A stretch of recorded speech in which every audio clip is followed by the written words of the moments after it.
welcome back. This is Unit 6, Lesson 8. And in tonight's unit, we're not going to talk about bonds. We're going to talk about intermolecular forces of attraction.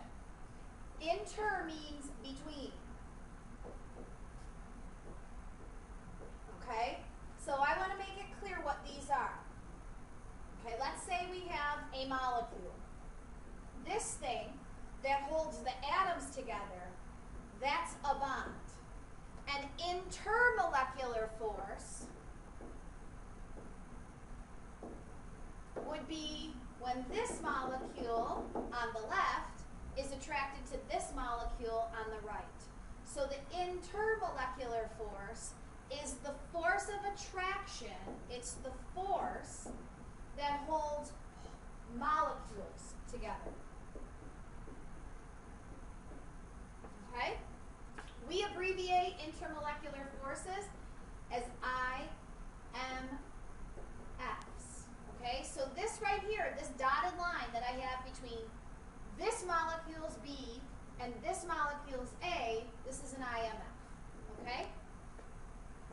They are forces of attraction between atoms, or excuse me, between molecules.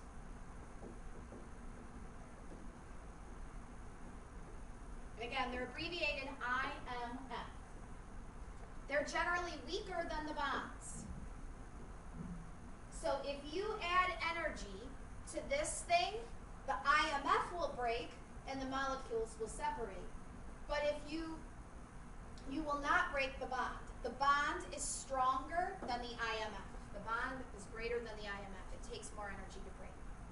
There's a relationship between the forces of attraction and the boiling point of a substance, and you have to know what that is.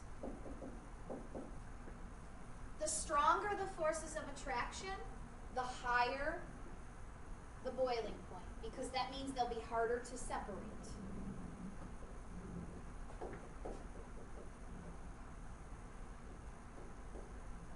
Okay, so strong forces of attraction means that the molecules are hard to separate, which is what you need to do to boil to turn into a gas.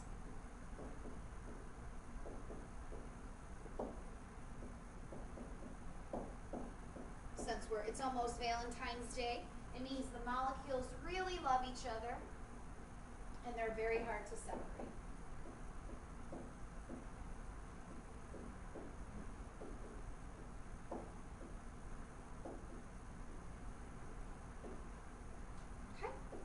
So the stronger the IMFs, the higher the boiling point. And so the opposite is true. A high boiling point means strong IMFs. A low boiling point means weak IMFs.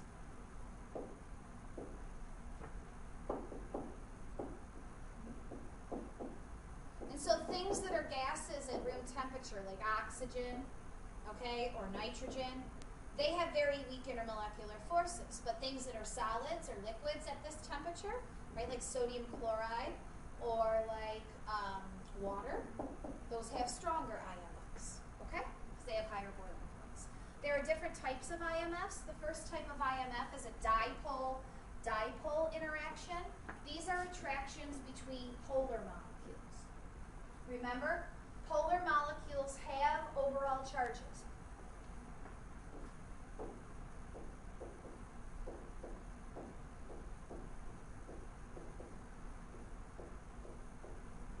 And so the dipole-dipole attraction is when the negative of one polar molecule is attracted like this to the positive of another, right?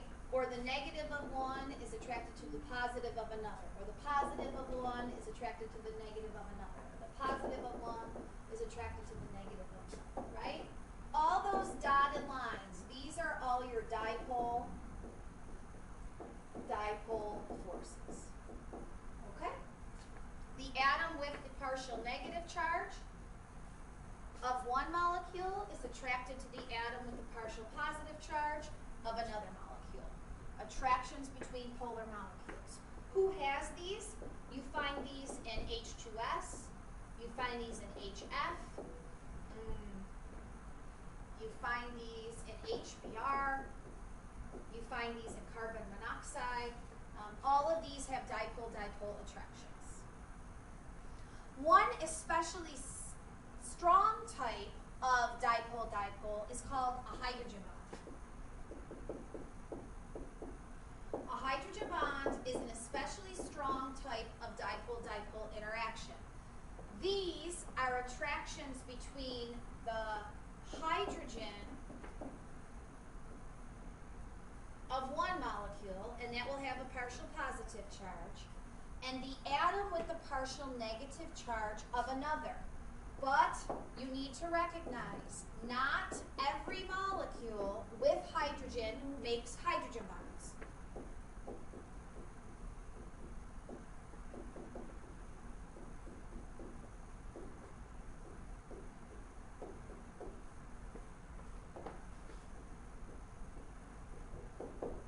Only molecules that contain oxygen,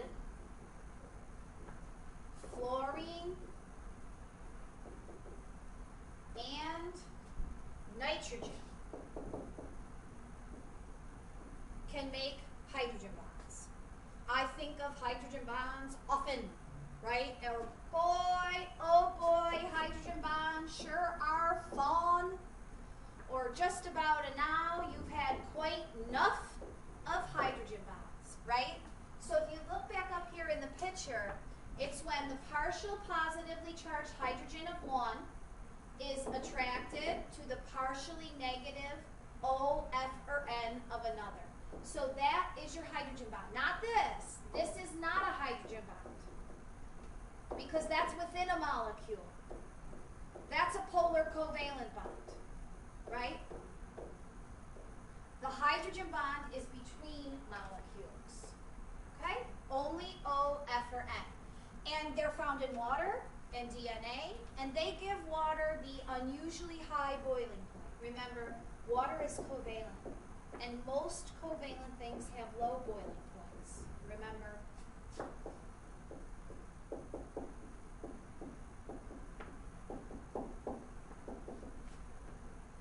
Oops, spelled that wrong.